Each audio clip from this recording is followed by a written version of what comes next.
राधे राधे सभी भक्तों को। ज्येष्ठ मास के कृष्ण पक्ष में आने वाली एकादशी को अपरा एकादशी कहा जाता है। आज की वीडियो में मैं इसकी सरल पूजा विधि करके दिखाने वाली हूँ। साथ में ये भी जानेंगे कि अपरा एकादशी किस दिन पड़ने वाली है और पारण का सही समय क्या है। तो देखिए, एकादशी वाले दिन आपको ब्रह्म मुहूर्त में जगना है और फिर आपको व्रत का संकल्प लेना है। अगर आप व्रत नहीं भी रख रहे हैं तो भी आप अपने घर के कार्य जल्दी जल्दी समाप्त करके और फिर इस दिन आप जो है पूजा कर सकते हैं। तो देखिए, हमने यहाँ पर चौकी बिछा ली है और उस पर हमने पीले रंग का वस्त्र बिछा लिया है और फूलों का आसन देते हुए विष्णु भगवान जी की तस्वीर, फोटो, मूर्ति जो भी आपके पास हो, आप उन्हें विराजमान कर लें। अगर आपके पास विग्रह है तो आप उसे पंचामृत से स्नान आज के दिन श्री हरि विष्णु जी को आप जरूर से करवाइएगा।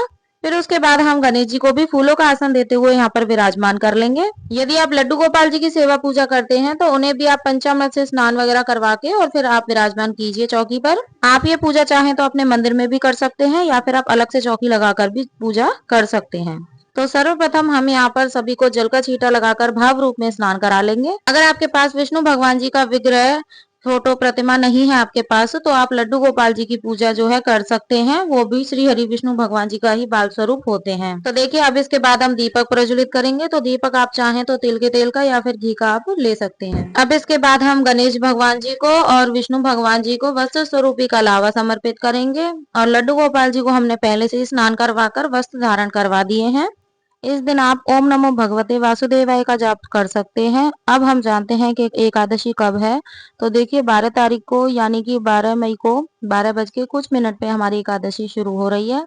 13 मई को दोपहर में कुछ मिनट पे एकादशी समाप्त हो रही है। इस हिसाब से हमें उदया तिथि मिल गई है 13 तारीख को और उदया तिथि में एकादशी का व्रत करने से हमें बहुत ही अच्छा लाभ मिलता है और एकादशी का व्रत भी अच्छा माना जाता है। यानी कि एकादशी की उदया तिथि में आपको व्रत करने से आपको बहुत ही अच्छा लाभ मिलता है। तो यहाँ पर देखिए, हमने 13 मई को व्रत की पूजा विधि बताई है आपको। 13 मई को आपको व्रत रखना है। दशमी का नियम आपको 12 मई को यानी दिन मंगलवार को कर लेना है। 13 मई दिन बुधवार को आपको व्रत रखना है और 14 मई दिन गुरुवार को आपको व्रत का पारण कर लेना है। तो देखिए, अब इसके बाद हम भोग अर्पित करेंगे। तो भोग में हम जो है फ्रूट का भोग लगा सकते हैं, दूध से बनी किसी मिठाई का भोग लगा सकते हैं। आज के दिन खीरे और ककड़ी का भोग आप अवश्य लगाएं।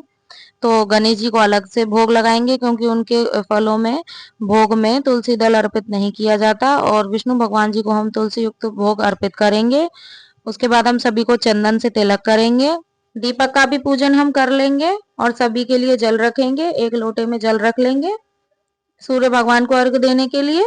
यदि आप पूजन से पहले सूर्य भगवान को अर्घ दे चुके हैं तो कोई बात नहीं, आप पूजा के बाद जो है जल का लोटा उसे आप सूर्य भगवान जी को अर्घ दे दीजिए। इसके बाद देखिए, यथासंभव दक्षिणा समर्पित करनी है आपको। फिर उसके बाद हम सभी को तिल समर्पित करेंगे क्योंकि एकादशी की पूजा में चावल का उपयोग नहीं किया जाता है। तो हम सभी को तिल समर्पित करेंगे और थोड़े से तिल हम दिए में भी डालेंगे। विष्णु भगवान जी और लड्डू गोपाल जी को जो भोग आपने समर्पित किया है उसमें आप तुलसी दल अवश्य डालें क्योंकि तुलसी दल के बिना हमारे विष्णु भगवान जी, लड्डू गोपाल जी भोग स्वीकार नहीं करते। फिर उसके बाद हम सभी को धूप दीप दिखाएंगे। फिर उसके बाद सीधे हाथ में फूल व तिल लेकर हम एकादशी की व्रत कथा सुनेंगे। तो व्रत कथा आप एकादशी की पुस्तक आती है व्रत कथा की, उससे पढ़ सकते हैं या फिर आप मोबाइल से भी सुन सकते हैं।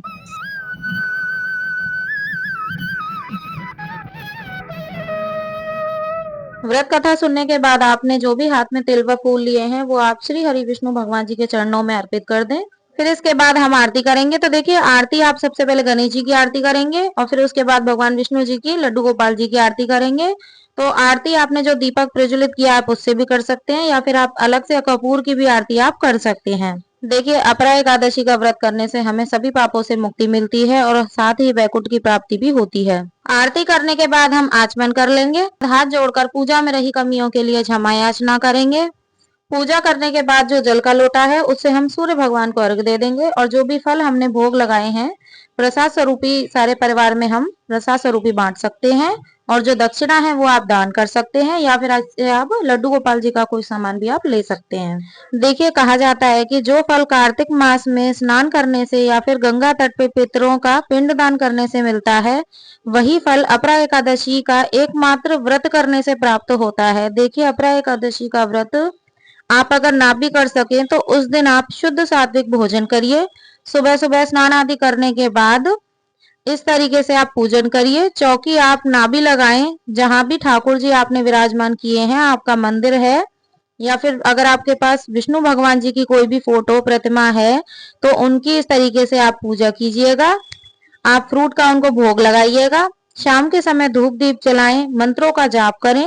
व्रत के पारण का समय जान लेते हैं। देखिए, व्रत का आपको दशमी के नियमों का पालन 12 मई को करना है, 13 मई को व्रत रखना है दिन बुधवार को, और व्रत का पालन करना है 14 मई दिन गुरुवार को। सुबह में 5:32 से लेकर 8:14 के बीच में आपको व्रत का पारण कर लेना है।